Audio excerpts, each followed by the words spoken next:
Welcome दोस्तों, मैं भूपेश पांडे आप सबका स्वागत करता हूं मेरे चैनल EZ क्लासेस पर। आज की क्लास में हम लेक्चर 2 पढ़ने वाले हैं हाइट्स एंड डिस्टेंसेस का, जो कि एप्लीकेशन ऑफ ट्रिग्नोमेट्री है। तो चलिए स्टार्ट करते हैं।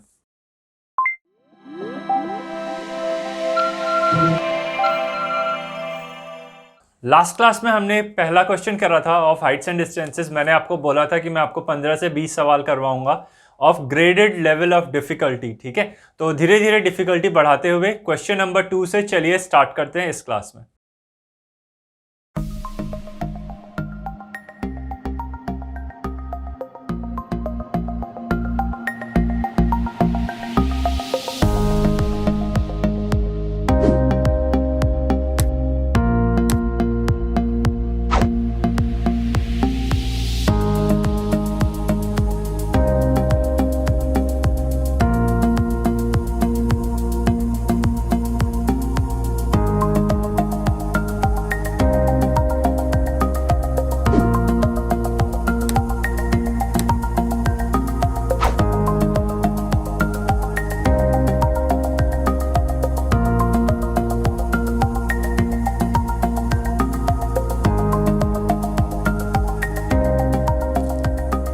तो बच्चों, ये क्वेश्चन नंबर 2 है आपके सामने जो मैंने लिखा है। मैं पहले क्वेश्चन एक्सप्लेन करता हूं आपको, फिर आपको बताता हूं कि किस तरह से आप इसका डायग्राम सही से ही बनाओगे। डायग्राम सही से ही बनाना ये बहुत इंपॉर्टेंट है, ये बात हम पहले भी जान चुके हैं।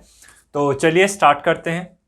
एन ऑब्जर्वर 1.5 मीटर टॉल, एक ऑब्जर्वर है, जैसे मैं हूं एक ऑब्जर्वर। ठीक है, एक ऑब्जर्वर 1.5 मीटर टॉल मतलब एक आदमी जो कि 1.5 मीटर टॉल। तो आपको पढ़ते रहना है और अपना डायग्राम बनाते रहना है। ठीक है, तो देखिए किस तरह से बना रहे हैं। सबसे पहले एक ज़मीन बनाई हमने, ठीक। उसके बाद एक ऑब्जर्वर बनाना है जो कि 1.5 मीटर टॉल है। तो एक आदमी बनाना है जो कि 1.5 मीटर टॉल। अब 1.5 मीटर जो है ये आदमी की हाइट है, और हमने लास्ट क्लास में सीखा था कि हाइट और डेप्थ हमेशा परपेंडिकुलर टू द ग्राउंड बनाया जाएगा। ठीक है, तो ये आपने परपेंडिकुलर टू द ग्राउंड बनाया 1.5 मीटर का।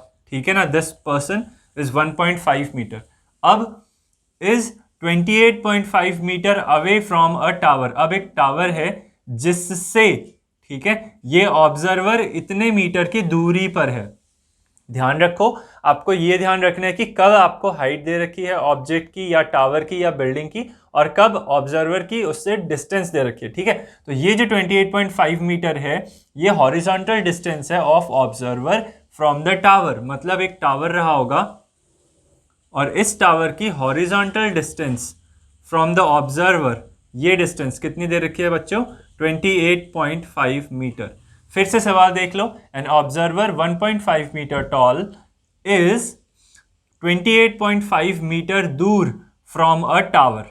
ठीक है, the angle of elevation of the top of the tower from the eyes is 45 degree. अब एंगल ऑफ एलिवेशन और एंगल ऑफ डिप्रेशन का कंसेप्ट हमने लास्ट क्लास में सीखा था, और हमने ये जाना था कि एंगल ऑफ एलिवेशन और डिप्रेशन हमेशा एक reference that is horizontal level से नापते हैं। ठीक है, हॉरिजॉन्टल लेवल से ऊपर की ओर angle of elevation and horizontal level से नीचे की ओर एंगल ऑफ डिप्रेशन।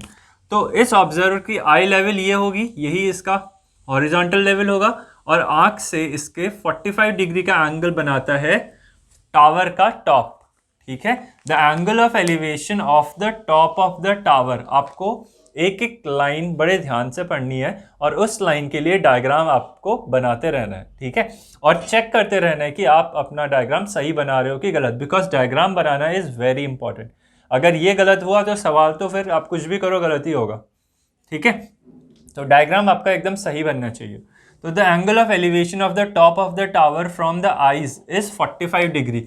अब एंगल ऑफ एलिवेशन कितने हैं? 45 डिग्री। तो ये एंगल हो जाएगा 45 डिग्री। ठीक है, what is the height of the tower? आपसे पूछ रहा है टावर की हाइट। अब बच्चों टावर पूरा यहां से लेकर के नीचे तक है। ठीक है, तो आपको ये हाइट निकालनी है, दैट इज h। ठीक है, तो आपको अगर ये क्वेश्चन 4 नंबर का है, सपोज कर लीजिए, मान लीजिए क्वेश्चन 4 नंबर का है, 4 मार्क्स, तो मैं आपको लिखना बताता हूं कि किस तरह से आप अपने बोर्ड के एग्जाम के कॉपी में आप इसका प्रेजेंटेशन करोगे, कैसे आप इसको लिखोगे। ठीक है, ताकि आपको फुल मार्क्स मिले। तो चलिए स्टार्ट करते हैं। तो आप सबसे पहले यहाँ पे लिखोगे आंसर 2। ठीक है, कॉपी के बीच में। फिर आप लिखोगे गिवन। तो डायग्राम बनाया, उसके बाद सबसे पहले क्या करते हैं, इसका नामकरण करते हैं। तो नाम दे देते हैं ए बी सी, इस पॉइंट को कहते हैं डी और ये पॉइंट को कहते हैं ई। ठीक है, तो पहली बात, let A B observer of height 1.5 metres, ये पहली चीज आपको नोट करनी है। नेक्स्ट दूसरी चीज आपको लिखनी है, let EC be tower of height capital H. ठीक है, जो कि आपको फाइंड करनी है। उसके बाद टू कैलकुलेट क्या करना है आपको, हाइट ऑफ टावर,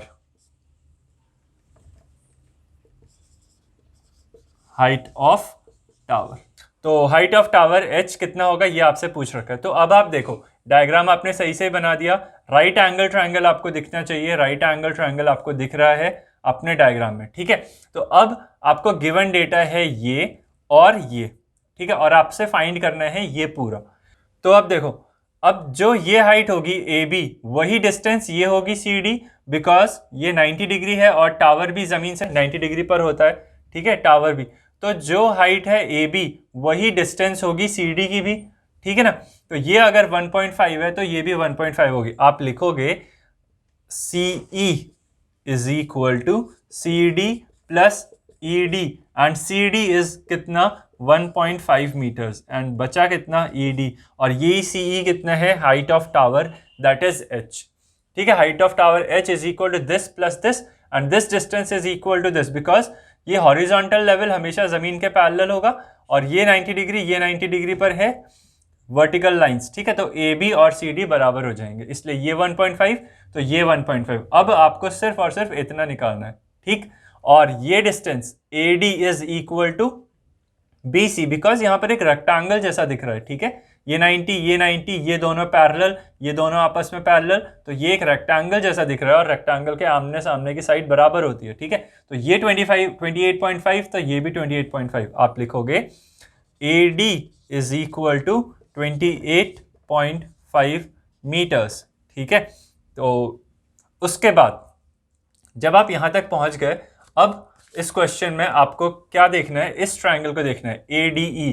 तो आप इसके आगे लिखोगे, मैं इसके आगे यहां पे लिख रहा हूं, आप लिखोगे इन triangle A D E, in triangle A D E. आपको ये पता है, ये एंगल पता है, और आपको ये फाइंड करना है। ठीक है, ई डी, अगर आपने ई डी फाइंड कर लिया तो आपने ई सी फाइंड कर लिया। ठीक है, इन ट्रायंगल ए डी ई। तो सोचो कि कौन सा ट्रिग्नोमेट्रिक कौन सा ट्रिग्नोमेट्रिक रेशियो इस्तेमाल करोगे कि वो आपकी इस साइड और इस साइड को लिंक कर ले। तो आप बोलोगे टैन का इस्तेमाल कर लेते हैं। ठीक है, तो आप लिखोगे टैन एंगल ए। ठीक है, या इसको पूरा ही अगर आप लिखना चाहो तो tan angle E A D कितना हो जाएगा, A D upon A D. ठीक है, सिंपल। और एंगल ये कितना है, ई ए डी कितना है, 45 डिग्री। तो tan 45 degree is equal to E D, और ए डी आपने यहाँ पर फाइंड करा है 28.5 मीटर, 28.5 मीटर्स। तो यहाँ से tan 45 होता है 1, तो यहाँ से ई डी हो जाएगा 28.5 मीटर्स। ठीक है, 28.5 मीटर। अब यहाँ पर देखो कुछ चीज़ें बता रहा हूँ। अगर ये 45 डिग्री नहीं होता, 60 डिग्री होता, तो यहाँ √3 आता, इस पूरे की जगह √3 आता। ठीक है, और आप इसको √3 से मल्टीप्लाई करते हैं, वो आपका आंसर होता है। अगर क्वेश्चन में दिया होता कि टेक √3 इज इक्वल टू 1.73, तो लास्ट स्टेप में आपको रखना पड़ता 1.73 और फिर मल्टीप्लाई करके जो आंसर आता वो ई डी की लेंथ हो जाती। ठीक, ये पहली बात आपको याद रखनी है। दूसरी बात आपको याद रखनी है, जो कि एक एरर है। एरर का मतलब एक ऐसा पॉइंट जहां पर बहुत सारे बच्चे गलतियां करेंगे। ठीक है, वो पॉइंट ये है कि बहुत सारे बच्चे इतना आंसर करके इसको आंसर लिख के आ जाएंगे, फाइनल आंसर वो समझेंगे कि उनका आंसर कैलकुलेट हो चुका है। ठीक है, but this is an error. Error ये है बच्चों कि आपसे पूछा था height of tower, and height of tower is this combined E C. ठीक है, तो जब आपका ई डी निकल आ जाएगा तब आप लिखोगे the height of tower is E D plus D C. ठीक है, ये आपको करना पड़ेगा, इसको भूलना नहीं। और जब आप DC को इसमें ऐड करोगे, DC इज 1.5 इसमें ऐड करोगे तो फाइनल आंसर हो जाएगा 28.5 प्लस 1.5 दैट इज 30 मीटर्स। ठीक है, तो this 30 metres is the final height of the tower जो हमें नोट करनी है। ठीक है, तो दिस इज आवर आंसर। तो यहां पर हमारा सेकंड क्वेश्चन खत्म होता है। चलते हैं अब हम थर्ड क्वेश्चन पर।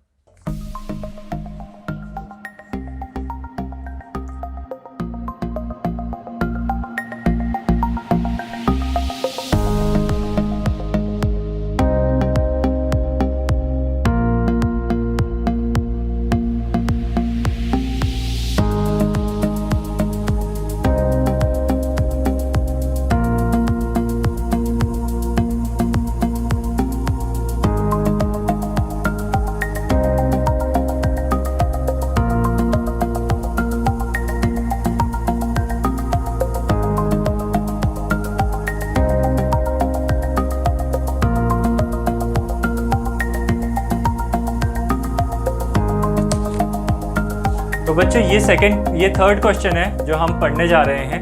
पहले मैं आपको क्वेश्चन समझाता हूँ, फिर आप देखिए इसका डायग्राम किस तरह से हम बना रहे हैं। From a point on the ground, ground पर एक पॉइंट है, ठीक है, 40 metres away from the foot of a tower. ठीक है, तो इसकी क्वेश्चन डायग्राम की स्टार्टिंग पिछले क्वेश्चन की ही तरह हो रही है। तो ये ग्राउंड है, ग्राउंड पर एक पॉइंट है जो कि एक टावर से 40 मीटर की दूरी पर है। तो एक टावर होगा, इस टावर से 40 मीटर की दूरी पर ये पॉइंट हमारा है। ठीक है ना।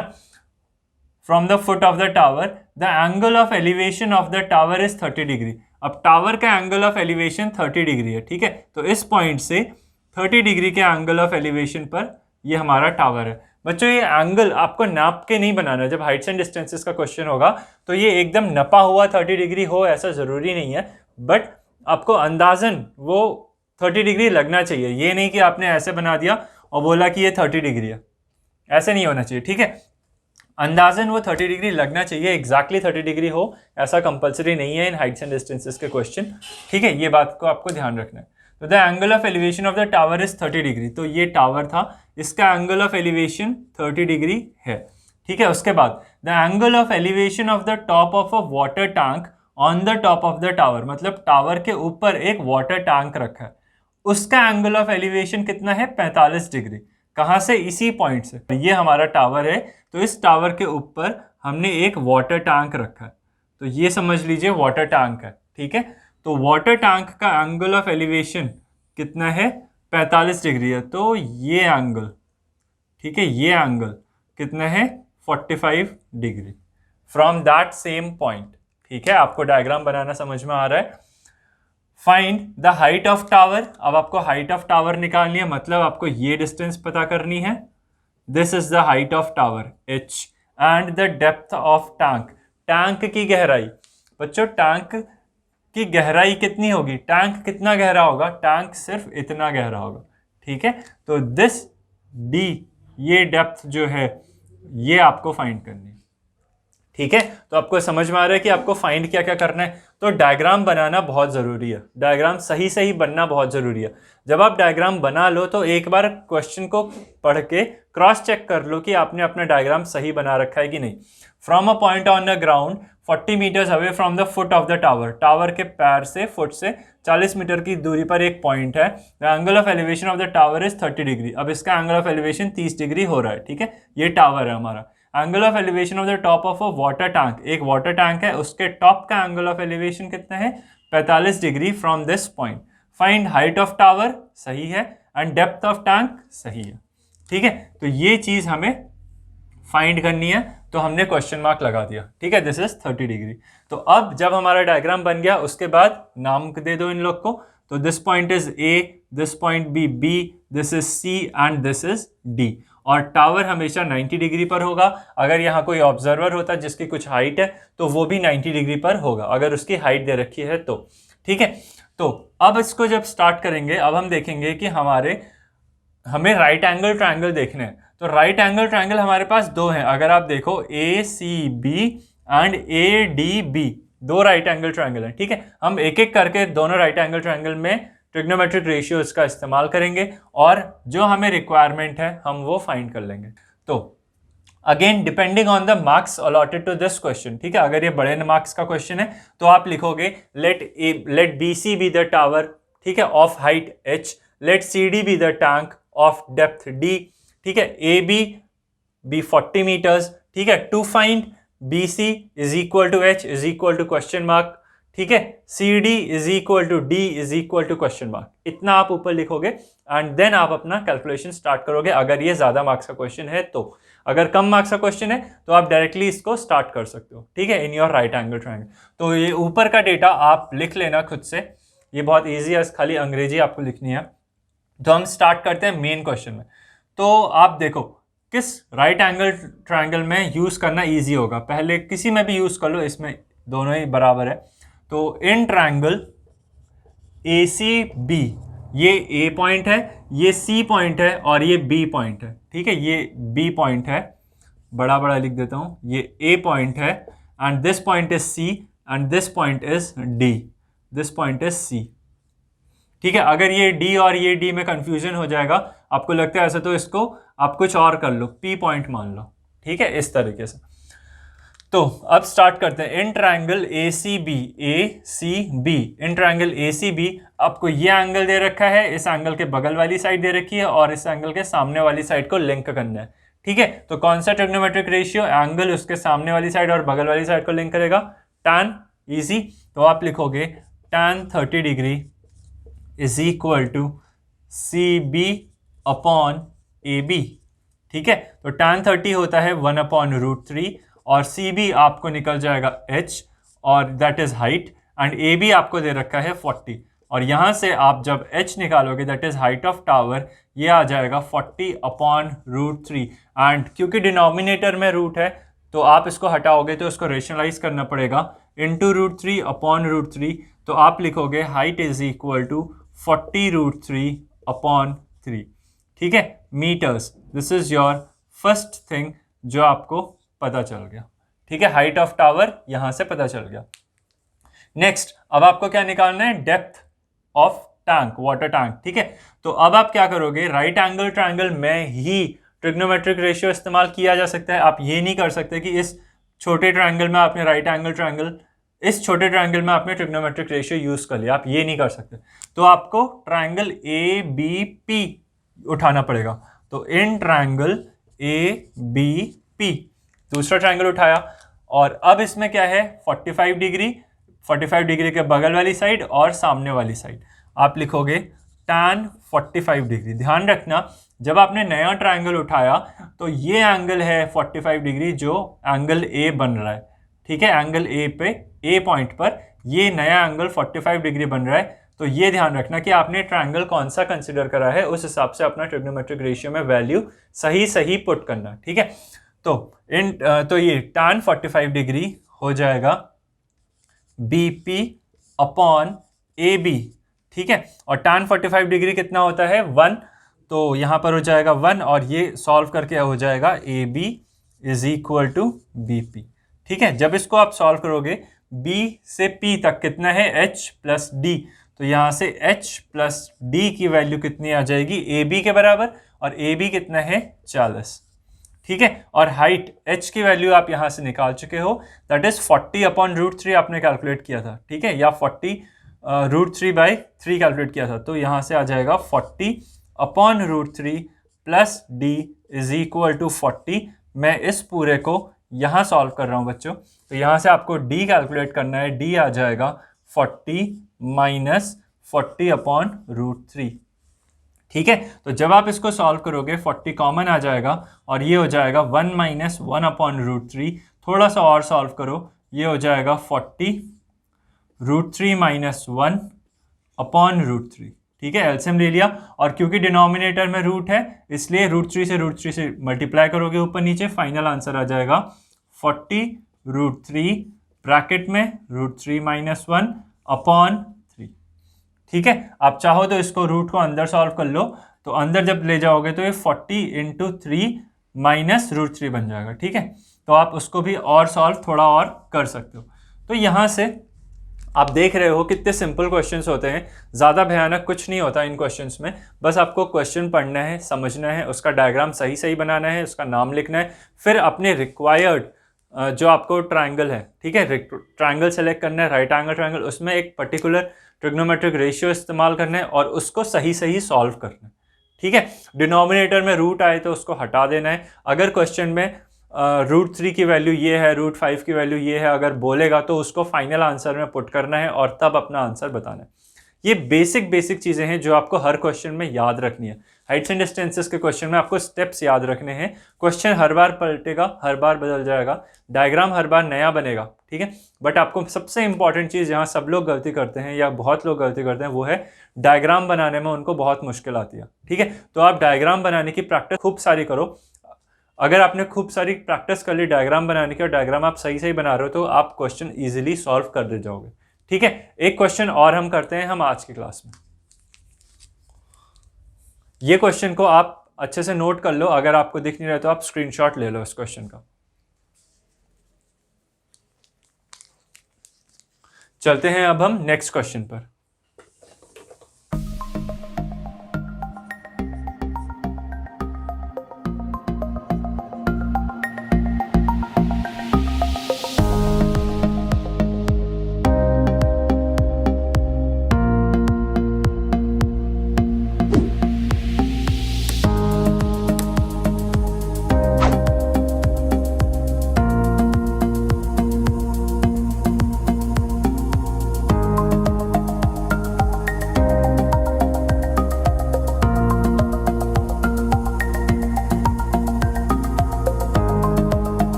ठीक है बच्चों, ये हमारा नेक्स्ट क्वेश्चन है। अ पर्सन स्टैंडिंग, पहले मैं आपको क्वेश्चन समझाता हूं, उसके बाद आप इसका डायग्राम बनाइए। आप अगर समझ गए हो क्वेश्चन, आप वीडियो को पॉज कर सकते हो और इसका डायग्राम बनाने की कोशिश खुद से करो। और उसके बाद जब हम डायग्राम बनाएंगे तो आप क्रॉस चेक करना कि आपसे डायग्राम सही सही बन रहा है कि नहीं। और ये चीज़ आप सारे आने वाले क्वेश्चन में करो। मैं जैसे ही क्वेश्चन लिख लेता हूँ आप उसका डायग्राम खुद से बनाओ वीडियो पॉज करके, ठीक है। और फिर हम चेक करेंगे कि हमारा डायग्राम सही है कि गलत। चलिए स्टार्ट करते हैं। A person standing on the bank of a river observes that the angle subtended by a tree on the opposite bank is 60 degree. एक नदी है, नदी के एक किनारे पर एक आदमी खड़ा है, ठीक है, और वो नदी के दूसरी तरफ पर एक पेड़ है उसको देखता है। इतना समझ में आ रहा है? A person standing on the bank of a river, नदी के किनारे खड़ा है, ऑब्जर्व करता है angle subtended bye a tree on the opposite bank is 60 degree. Opposite bank पर एक ट्री है जिसका एंगल कितना है, 60 डिग्री है, ठीक है। तो अगर मान लेते हैं कि ये हमारी नदी है, ये नदी को आप सामने से देख रहे हो, मतलब इस तरह जैसे ये नदी फ्लो कर रही है तो आप नदी के रास्ते में खड़े हो, अगर देख रहे हो तो ये एक पॉइंट होगा और ये भी दूसरा पॉइंट होगा, इस तरह से, ठीक है। इस तरह से दो पॉइंट होंगे, तो एक पॉइंट है और ये दूसरा पॉइंट है, ठीक है। और पेड़ दूसरी तरफ है, ये नदी है, नदी की चौड़ाई है, ये नदी की चौड़ाई है और दूसरी तरफ पेड़ है, एक तरफ हमारा ऑब्जर्वर है, ठीक है, इस तरह से।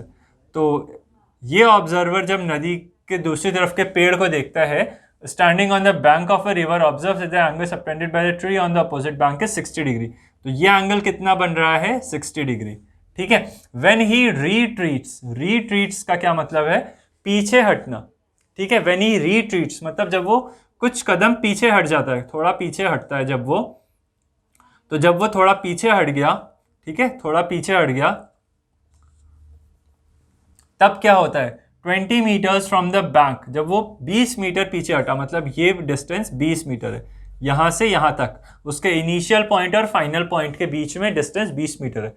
जब वो 20 मीटर पीछे हटा from the bank, he finds that angle to be 30 degree. उसको पता चलता है कि एंगल अब 30 डिग्री हो गया है, मतलब अब जो नया एंगल बनेगा वो कितना है, 30 डिग्री, ठीक है। मैं इस एंगल को यहाँ लिख देता हूँ, 30 डिग्री, ठीक है। Find the height of the tree, आपको पेड़ की ऊंचाई फाइंड करनी है, पहली बात। और दूसरी बात, width of the river, breadth of the river, तो मतलब रिवर कितनी है, इतनी चौड़ी है, तो ये आपको डिस्टेंस फाइंड करनी है, डी कितनी होगी, बच्चों इस क्वेश्चन में एरर क्या होती है, कई बार बच्चे ये 30 होगा कि ये 30 होगा में कंफ्यूज हो जाते हैं, ठीक है। तो ये गलती आपको नहीं करनी है। देखो कैसे, जैसे ये एक पॉइंट है, ठीक है, अगर आप इस पॉइंट के से दूर चलते चले जाओगे, ठीक है, इस पॉइंट से अगर दूर चलते चले जाओगे तो आप देखोगे कि ये एंगल जो है वो छोटा होता चला जाएगा, ठीक है। जैसे जैसे आप दूर जाओगे ये एंगल छोटा होगा, और जैसे जैसे इस पॉइंट के करीब आओगे,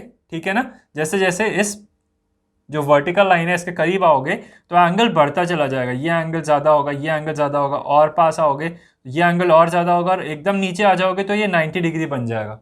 देख रहे हो ना। तो ये चीज़ का ध्यान रखना कि जैसे जैसे आप दूर जाते हो एंगल छोटा होता चला जाएगा, ठीक है। और अगर आप एकदम इसके ही नीचे आ गए तो एंगल 90 डिग्री हो जाएगा, आपको एकदम ऊंचे ऐसे देखना पड़ेगा, एकदम 90 डिग्री, ठीक है। और जैसे जैसे आप दूर जाओगे आप थोड़ा सा आइज उठाओगे आपको दिख जाएगा, तो एंगल कम होता चला जाएगा जैसे जैसे आप दूर जाओगे। ये पॉइंट का ध्यान रखना, ठीक। तो अब हमारे पास ये डायग्राम है, हमें इस डायग्राम में रिवर की चौड़ाई बतानी है और इस अपोजिट पेड़ की हाइट बतानी है। बच्चों ये क्वेश्चन सॉल्व करने से पहले, सॉल्व आप कर ही लोगे, मैंने डायग्राम बना दिया, ABC आप नाम लिख देना इसके, और फिर आप इसको सॉल्व करोगे तो सॉल्व तो हो जाएगा। आप इस क्वेश्चन से देखो कि ये चैप्टर कितना मस्त है, हम कैसे एप्लीकेशन ऑफ ट्रिग्नोमेट्री देख रहे हैं। मतलब आप नदी के दूसरी तरफ खड़े होकर नदी की चौड़ाई नाप सकते हो, और नदी के दूसरी तरफ के कोई सी ऑब्जेक्ट की हाइट नाप सकते हो। कितना बढ़िया ये एक साइंस का या मैथ्स का एक कितना बढ़िया कंसेप्ट है ट्रिग्नोमेट्री का, ठीक है, एप्लीकेशन ऑफ ट्रिग्नोमेट्री। तो देखो, तो जब आपने स्टार्ट करते हैं क्वेश्चन, डायग्राम बनाने के बाद चेक कर लिया जब हमने, फिर हम इसमें ABCD नाम दे देंगे इसको, ABC and this point BD, ठीक है। तो हमें अब अगर आपने BDC ट्राइंगल को उठाया, अगर आपने BDC ट्राइंगल को उठाया तो इस ट्राइंगल में BDC में सिर्फ एक एंगल आपको पता है, ठीक है, आपको H भी नहीं पता, आपको D भी नहीं पता। बट अगर आप ACD उठाते हो तो आपको ये 20 मीटर्स कुछ दे रखा है, मतलब कुछ डेटा और एक्स्ट्रा हमें दे रखा है। तो चलिए स्टार्ट करते हैं, देखते हैं हम कहां तक पहुंचेंगे। इन ट्राइंगल BDC ट्राइंगल में आपको ये और ये साइड को लिंक करने वाला फॉर्मूला चाहिए, ठीक है। तो आप tan इस्तेमाल कर लो, तो tan एंगल B हो जाएगा CD अपॉन BC, ठीक है। डायग्राम आपका कॉपी के राइट हैंड साइड पे टॉप पे होना चाहिए, क्योंकि अब आप सॉल्व करते हो तो आपकी नज़र इस पे अच्छे से जा सकती है, ठीक है। तो ये भी बात आप ध्यान रखना, कई बच्चे इसको इधर बनाते हैं बट इधर नहीं, आप राइट हैंड साइड पे अपनी कॉपी के बनाना जैसे मैं कर रहा हूँ वैसे, ठीक है। तो B एंगल कितना है 60 डिग्री फॉर दिस ट्राइंगल, तो ये हो जाएगा tan 60 degree is equal to CD आपका है H और BC आपको दे रखा है D। tan 60 होता है √3, याद रखना, tan 30 होता है 1/√3, tan 60 होता है √3, तो √3 की वैल्यू हो जाएगी H अपॉन D, और यहाँ से आपको एक रिलेशन मिलेगा। फाइनल आंसर नहीं मिल सकता बिकॉज ये दोनों वेरिएबल हैं, इनकी कोई वैल्यू नहीं दे रखी है। यहाँ से एक रिलेशन मिलेगा कि H is equal to D into √3, this is a relation you obtain from this triangle BDC, ठीक है। आपको इतना ही सॉल्व करने को मिल पाएगा इस ट्राइंगल से। अब आप दूसरे ट्राइंगल में इसी तरह से काम करिए। तो इन ट्राइंगल ADC अब हम इसमें करते हैं, तो अब फिर से हमें परपेंडिकुलर और बेस को लिंक करने वाला और ये एंगल पता है, तो ऐसा कोई ट्रिग्नोमेट्रिक रेशियो ढूंढना पड़ेगा। तो again tan angle A will be equal to CD upon AC। ध्यान रखना, आपको पूरे ट्राइंगल में पूरा जो आपको ये राइट एंगल ट्राइंगल दे रखा है, आपको इसका पूरा इस्तेमाल करना है, मतलब परपेंडिकुलर अपॉन ये पूरा का पूरा बेस, ठीक है। तो tan A दे रखा है आपको 30 डिग्री, तो tan 30 डिग्री हो जाएगा H अपॉन AC है आपका AB प्लस BC। तो आप लिख सकते हो, लिखना चाहो या डायरेक्टली लिखो D+20, ठीक है। तो ये आपको यहाँ पर मिल गया, ठीक है। अब मैं इसको यहाँ लिख देता हूँ और उसके बाद में इस पेज में आ जाऊँगा, ठीक है। तो tan 30 की वैल्यू होती है 1/√3, 1/√3 की वैल्यू मैं लिख सकता हूँ H अपॉन D+20। अब मैं क्रॉस मल्टीप्लाई करूँगा तो मुझे मिलेगा D+20 की वैल्यू मिलेगी H√3, ठीक है। मेरे को ये मिल गया। अब मैं इन दोनों इक्वेशंस को सॉल्व करूँगा, मतलब H की वैल्यू को रिप्लेस कर दूंगा यहाँ पर, ठीक है। तो putting h is equal to d√3। h की जगह पर d√3 मैं पुट करता हूं। तो जब मैं h की जगह पर d√3 पुट करूंगा मुझे मिलेगा d + 20 will be equal to h की जगह पे d√3 और √3 तो पहले से था, ठीक है, इतना मिल जाएगा। तो ये हो जाएगा √3 × √3 3, तो ये हो जाएगा 3d और d इधर जाएगा तो 2d, तो यहाँ से हो जाएगा 2d इज इक्वल टू 20, यहाँ से d आ जाएगा 10 मीटर्स। अब d की वैल्यू तो निकल गई, अब आप इसको पुट कर दो, put d is equal to 10 metres in equation number 1। जब आप इक्वेशन नंबर 1 पे पुट करोगे तो आपको h मिल जाएगा 10√3 मीटर्स, ठीक है। इतना सॉल्व होने के बाद आप फाइनली लिख सकते हो द हाइट ऑफ द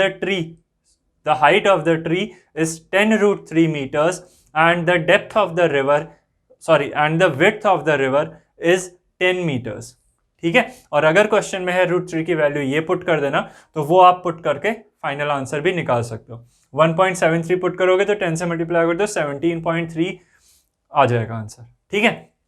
तो इस तरीके से आप इस क्वेश्चन को सॉल्व कर सकते हो।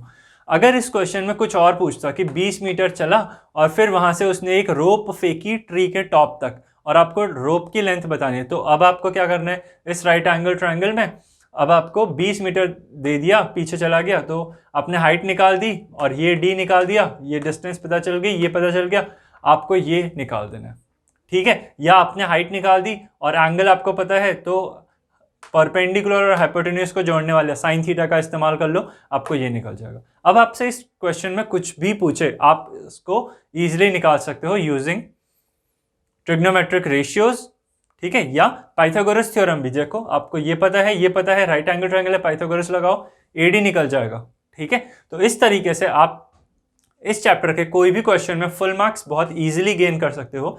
ये चैप्टर बहुत इजी होता है, ठीक है। तो क्वेश्चन पढ़ो, डायग्राम सही बनाओ, डायग्राम बनाने के बाद एक बार क्रॉस चेक कर लो, फिर नामकरण करो, उसके बाद फिर ट्रायंगल सेलेक्ट करो, उसमें देखो क्या पता है और क्या निकालना है, उस हिसाब से अपना ट्रिग्नोमेट्रिक रेशियो ढूंढो एंड इजीली उसको सॉल्व करो। सॉल्व करने में एरर मत करना, मेजर एरर जो होती है डायग्राम बनाने में होती है, इसी की प्रैक्टिस सबसे ज़्यादा करो। बस क्वेश्चन देखो एंड डायग्राम बनाने की कोशिश करो कि सही है, ठीक है। तो इस लेक्चर में बस इतना ही। होपफुली आपको मज़ा आया होगा और हम धीरे धीरे अपना लेवल बढ़ा रहे हैं, आपको क्वेश्चंस करने में भी मज़ा आएगा। ये क्वेश्चंस हम ICSE बोर्ड और CBSE बोर्ड दोनों के को ध्यान में रखते हुए आपके पास लेके आए हैं। दोनों के बोर्ड एग्जाम में दोनों क्वेश्चंस बहुत इंपॉर्टेंट आएंगे, ठीक है। तो आप सब आराम से पढ़िए और खूब मन लगा के पढ़िए, अच्छे से प्रैक्टिस करिए, और कोई भी डाउट हो चाहे साइंस में चाहे मैथ्स में आप हमें भेज सकते हो। हमारा ईमेल ID ezclasses@gmail.com। तो thank you very much, have a nice day. अगली क्लास में हम कुछ और क्वेश्चंस के साथ आपसे वापस मिलेंगे। Thank you very much.